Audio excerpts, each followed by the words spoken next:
Hi guys, and welcome to today's video where I wanted to give you an honest and detailed tour of my two arboreal forest-like bioactive tanks. Now I actually previously filmed this a little while ago, but I felt like it needed a little more structure and less waffling on. I am terrible for waffling on. So instead I've written down what I want to say. I'm doing a voiceover and I've filmed lots of footage of my tank. I'm also going to split each tank into 4 sections: flora, fauna, hardscape and equipment. So let's start off with Lyra's tank. So when it comes to flora, so the plants that live in her tank, she has a golden pothos, snake plants, lucky bamboo, creeping fig, which is barely hanging on, and some kind of dragon tree plant that has never really grown. So let's start with the biggest plant in the tank, the golden pothos. This plant started as a very small vine. It was originally just a cutting from, do you remember Isla, my crested gecko? Some people get Isla and Lyra mixed up, but my first crested gecko, Isla, she had a golden pothos in her tank. When she passed away, I actually took the pothos out, continued to grow it separately, and I cut a vine off, put it in Lyra's tank, and it has expanded and filled the entire tank. Now, it is relying a lot on its aerial roots because a while back I cut away some old vines, so it's actually no longer attached to the original vine, the original roots.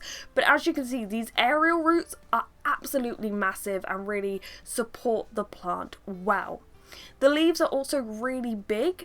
We've had some new growth at the front and the back of the tank, and Lyra frequently uses the vines to get around her tank. Next are the snake plants, and these are where Lyra can often be found sleeping if she isn't in her coconut. These ones are actually doing very well. If you've been watching my videos for a while, you may have seen her previous ones got quite leggy and floppy, so I had to remove them and replace them with these, but they're actually doing really well. Then we have the lucky bamboo. This has had new shoots over the years, but it's sort of living but not really growing much. It just sort of resides in this corner. Frankly, it doesn't really do too much or add too much to the overall tank. Then the creeping fig, or shall I say the ex-creeping fig, because it has been destroyed by the cleanup crew and also Lyra.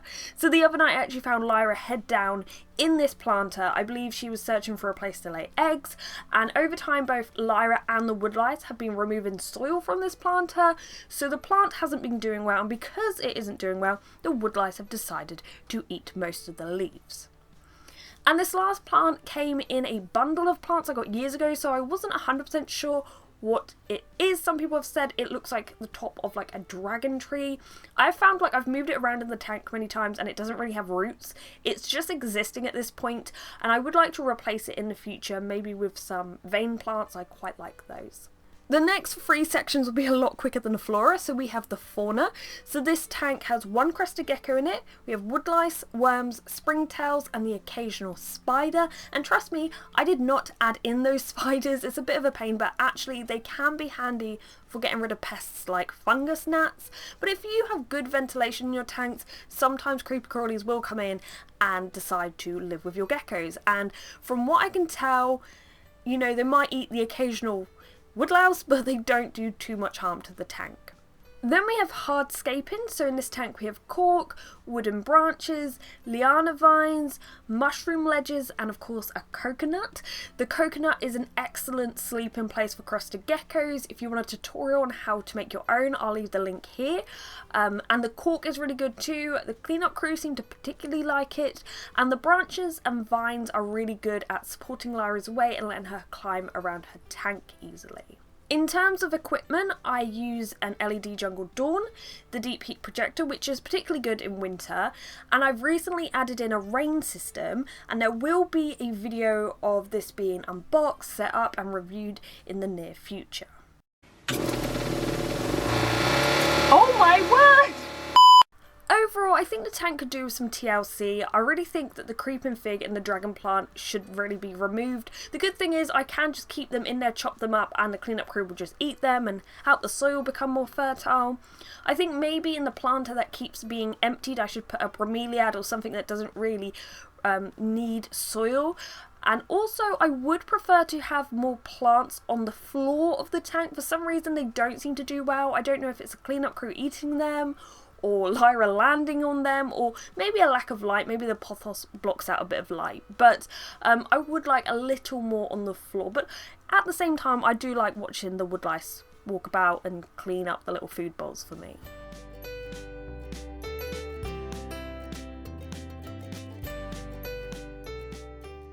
So I hope to upgrade this tank to the same size as Lyra's in the future, but it's currently 45 by 45 by 60 centimeters. The flora in this tank consists of only really 2 plants, the golden pothos and the coleus, I can never get that right. For this video I'm just going to call it the coleus, I'm sorry if it's wrong, but basically this usually produces colourful leaves. However, we've ended up with one with just green leaves. We actually grew this from a seed, it's done really well, and though it is a bit plain looking because it's just green, it does actually produce some really nice purple flowers, and every now and again more will pop up. It definitely has blocked a lot of the light getting to the bottom of the tank, but it does provide a lot of shelter for Drogo, so he tends to actually spend a lot of his day out and about in the middle of the tank because I guess he thinks we can't actually see him.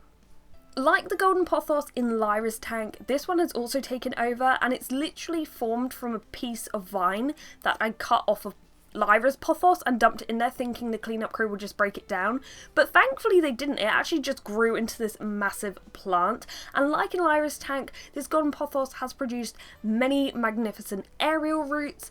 One in particular is currently growing down the side of the glass, and as I film this, it's actually nearly 1.5 feet long, but it is still rapidly growing.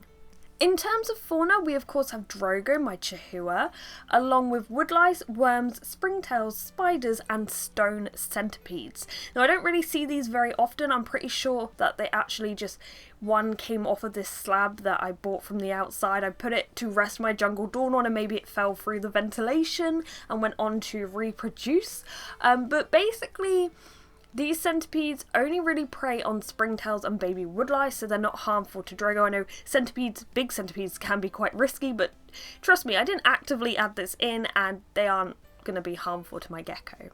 However, when it comes to the woodlice, they've actually been busy emptying this cork planter. Like in Lyra's tank, I don't know what it is about emptying cork planters, but basically there was this tiny hole in here, and I'd filled this planter up with perlite a while ago when I put baby tears in the tank, and the perlite was meant to be like a drainage layer, but because of this tiny hole, they have been emptying it, and now there is perlite all over the floor of the tank. This isn't really an issue, it just looks a bit ugly. When it comes to hardscape, it's a similar story to Lyra's tank. We have cork, wooden branches, liana vines, and some driftwood that's built into the background. I've yet to add a coconut hide in here because there's so much going on at the top of the tank, but maybe in the future if I get him a bigger tank, we'll try a coconut hide with him. Equipment wise, he has a Jungle Dawn LED for plant growth and a Shade Dweller like my leopard geckos for UVB and UVA. He also has a fogger, which you may have seen me unbox and review, and during winter I will stick a heat mat on the side of his tank. I would prefer to use a deep heat projector, but because I already have a Shade Dweller and LED on top, there's just not enough room to fit a heater on top, which is really annoying, but he seems to like the heat mat anyway. Overall, I know this tank looks a bit of a mess, a bit overgrown. The floors are a bit messy with food bowls to clean and perlite, but it has a very well functioning little ecosystem in here. My giant orange woodlice are breeding at a very rapid rate. Drogo seems to love how overgrown this has become because he feels extra secure, and also just in general the plant growth is really going well in this tank. I would love to do better with my tanks. I see the likes of like Serpa Design who do absolutely amazing tanks. Honestly, they're so inspiring, and I do wonder how on earth does he keep them looking that good. But I wanted to show you how my tanks look and how that sometimes you'll watch a setup video and everything looks amazing because it's just been added, but in reality a lot of the time, and there's a few exceptions, some people do them really well, maintain them really well, but sometimes you'll find plants don't do so well and other plants do really well and kind of take over, and I guess it's keeping that balance. But you know, nature can be pretty wild, and I think my approach is to let it just grow. It might not look pretty, but if it functions and there's a good ecosystem and my geckos are happy, then I'm happy. But maybe I do need to prune the tank now and again. But yeah, I hope you've enjoyed this honest, detailed look at my 2 tanks. I've listed products below if you want to check them out. But yeah, I hope you've enjoyed this. If you haven't already, please subscribe. But thank you for watching, and goodbye.